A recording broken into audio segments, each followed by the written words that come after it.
Hey guys, sorry about the short break I took. Basically I hadn't been very well and work was super busy, so I was just absolutely floored. I couldn't do anything, like I could barely play the game if I'm honest, so I do apologise to my alliance for not being so active this week. But I'm feeling better today, I got some time, so I thought why not cover the epic strike event that is over this weekend, which is the AMARGOCEPHALUS strike. So all I know about this is just 3 really high armoured creatures we need to go against. So let's have a look. We've got Ophicephalus, Amargosaurus and AMARGOCEPHALUS. So it's basically the hybrid of the Amargosaurus, oh my god, the hybrid of those. So looking at these types of creatures, they do have status changing moves such as slowing, and we got one even with instant invincibility, and they've got 40% armor. So my first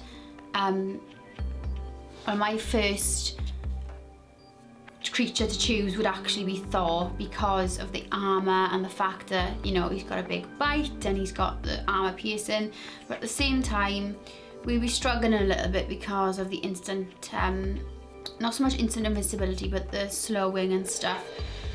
So part of me also wanted to include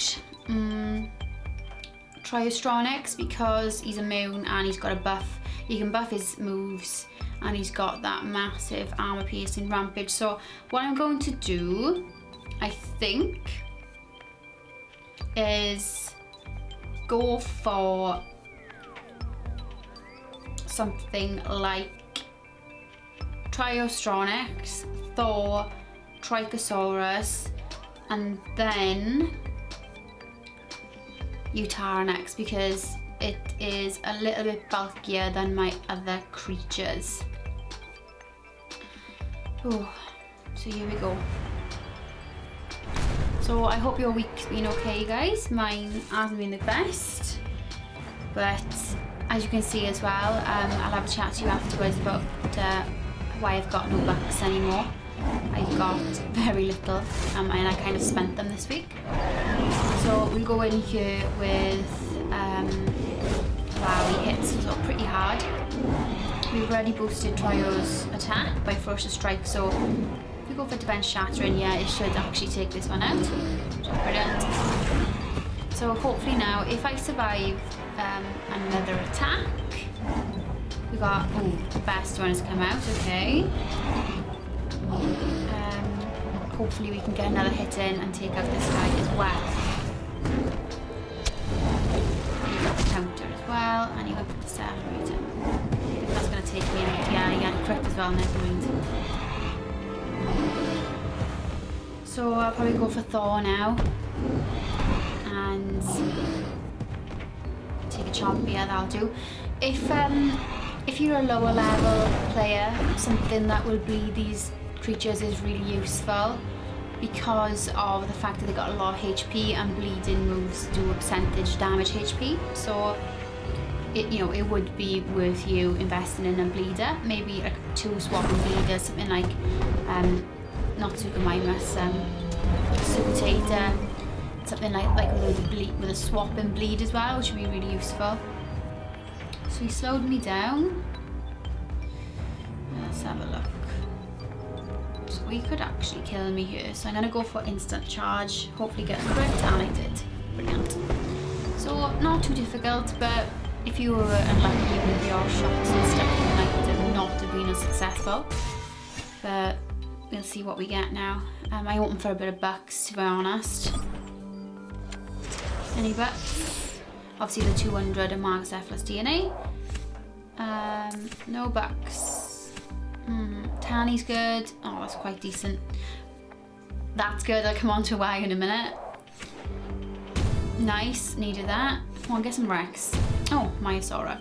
I'm not complaining anymore, because we've all seen from like these last couple of weeks, you skip a dinosaur because you think it's useless, but you will never actually know, because Lugia have brought out some epic hybrids recently.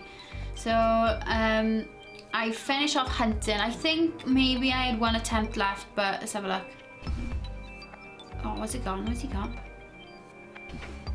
Yeah, I had one attempt left to get Diplodocus, but to be honest, it's really difficult trying to just pinpoint those. So I managed to get 17 altogether before the timer ran out, because I'm not going back out now. I wanted to introduce this new creature. To be honest, it took me a while to get, because our Alliance leader James really wanted to create this creature, so I was basically giving a lot of my DNA to him. I managed to get it unlocked and I got a little bit diffused, but literally apart from that. But this thing is really useful, I think, in the right circumstances. So if you check out James's YouTube channel, with the help of his alliance, including me, we've donated a lot of Diplodocus DNA to him so we could level it up. And what he did was he spent a lot of money on boosts, and he's boosted this thing up really, really high. Now, so far, considering he's around 5,000 cups, it's struggling a little bit, but it's only level, I think it's level 24. So this is something that could possibly, even if you don't use it within your strike team, it could be really useful if it's boosted up enough and maybe leveled up enough in some of the epic strike towers, because it has a really good counter attack basically, and it's really, really good against high damage creatures, because it's basically got so many distracting moves. It can reduce its target down to zero attack, and then still do damage to it. So I'm going to fuse it a couple more times. We've got 3,000 Diplodocus DNA. So on average that's, what, we're 3,400. So every 1,000 is 5, 15, 17 fuses. And on average 20 per fuse, you're looking at 340, I think. Yeah, 340 epic DNA, or legendary DNA, sorry. To be honest, we didn't have to worry about concavenator, because, you know, with the Alliance missions, we've got so many, so much of it. And, you know, we're looking at about maybe 350 if we're lucky. Let's have a look. That, you'd think, you know, looking at that, I've got 3,400 Diplodocus in this, loads. It's not. It's not when you're pressing the button to fuse and fuse and fuse over and over again. So, as I was saying, if you look at my bucks, I am quite low. I picked up a couple of incubators this week and last week that were on offer. Some of them were really decent. I think it was one for £20, and it had a lot of coin and bucks in there. And there was a buck sale and a coin sale, so I did manage to buy some coins as well. To be honest, as other gamers have said, including James, coins are free in the world, so just go and collect whenever you please. But for me, I wanted to save up coin to level up Tani to level 20. I'm thinking about working on Tenontosaurus, or Tenontorex, sorry. So I need to like get some of these creatures up to like level 20, when in reality it takes about 150,000 coin to get them that high. And why did I spend the rest of my bucks on boosts, if I'm honest? I'm still 50-50 whether to swap around my team. I'm really, really tempted to go for Monostegotops to buff her, considering that coming up the weekend, Monolophosaurus is one of the featured creatures, so you get 9 attempts at him. Or is it only 6? It might be only 6. If it's 6 or 9. You know, I've never seen Monolophosaurus in a while at all. Yeah, we only managed to get him up to level 18. So we went from a level 16 to level 18, 2 levels. Considering we had 3,000 Diplodocus DNA, literally that is like gone. Bye bye, gone forever. So yeah, if you look at my team at the moment, I've been working on Pro Cerathomimus. Yeah, Pro Cerathomimus. there's no I, Proceratomimus. I've been fusing him. My alliance have been really, really lovely and donating DNA for me from both sides, if I'm honest. And I don't know whether to include him in my team or not. At the moment he's level 23. This is the only downside. As you work up a level, so like the majority of my levels in my strike team are 25. Once you work up to that level on those caps, if you have to introduce any creature into your team, it has to be good enough, it has to be strong enough, it has to be a high enough level, because if it's not, you're just going to lose caps. So that's the only downside of being maybe on a high level strike team. If you want to introduce a new creature, you need to literally buff it to the same level as those, and that includes like a lot of time, effort, DNA and resources. So I'm going to try and get this baby to level 24. I haven't put any boosts into it at the moment. And I was just saying to James, I think I got on the leaderboard this week considering I haven't really played much.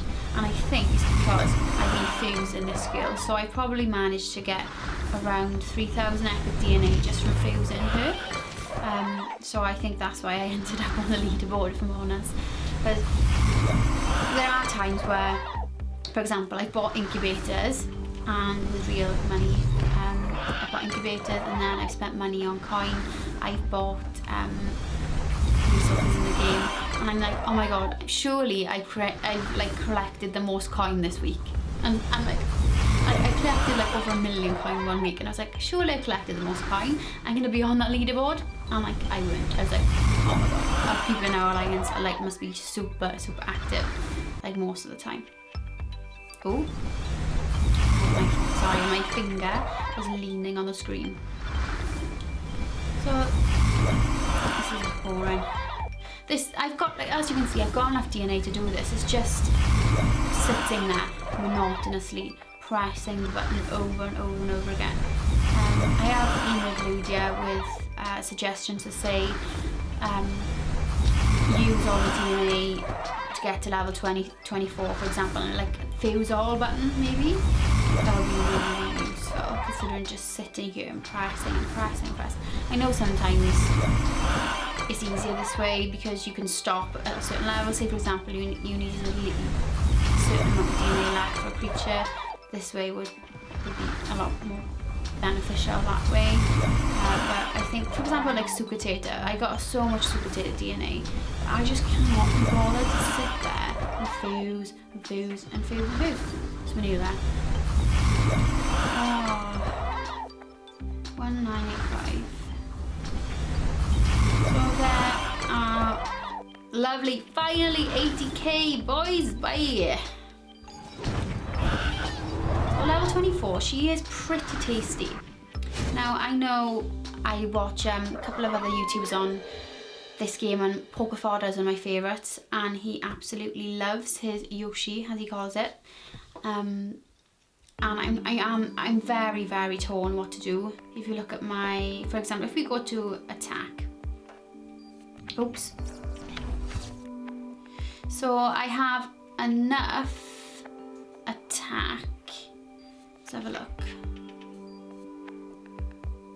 Sorry, I had to do that because the top of my screen's cracked. So I got 178 attack boosts to use, and I was very tempted to use them on Thor. But at the same time, do I replace something like Indoraptor? Considering it hasn't got... Has Cloak changed? Yeah. So it's the same thing with this little girl. The evasive dinosaurs are taking a lot more damage now. I don't really know what I want to invest in at the moment. Monostegotops is also an option, like I said, was only level 23. And Monolophosaurus DNA is tight, and you know, there's no guarantee. A couple of hundred mono DNA might not even get it to level 24. So I don't know. What do you guys think? If you had my choice, what would you add back? Oh, sorry, I'm doing that. This is my current. I've still got spine to suit just there, which is available to Boost, which is very, very useful yet again. And it doesn't have to rely, it has got poor health, but it doesn't have to rely on evasiveness, and he's very quick. So again, I'm really not sure what I want to do. I've got enough DNA there as well to make him high level. Let me know anyway, guys, let me know. And I wanted to show, wait, one last thing I wanted to show you is my new dinosaur t-shirt. Hang on, let me just adjust this. Oh, how good is that? I got it off eBay because, let's be honest, nowhere around here sells decent dinosaur t-shirts. So what I might do is I might chill out for the day and I might jump back on at the computer and record the strike event from this afternoon. Good luck, and I'm sorry about the lack of videos, guys. I'm still not 100% myself, you can probably hear. I just got like, I'm just a bit flat, I've got no energy, but I am getting there. And to be honest, I love making these videos, not just for you guys, you know, I love making them myself, so it's my pleasure. And keep in touch and I shall see you soon. Bye.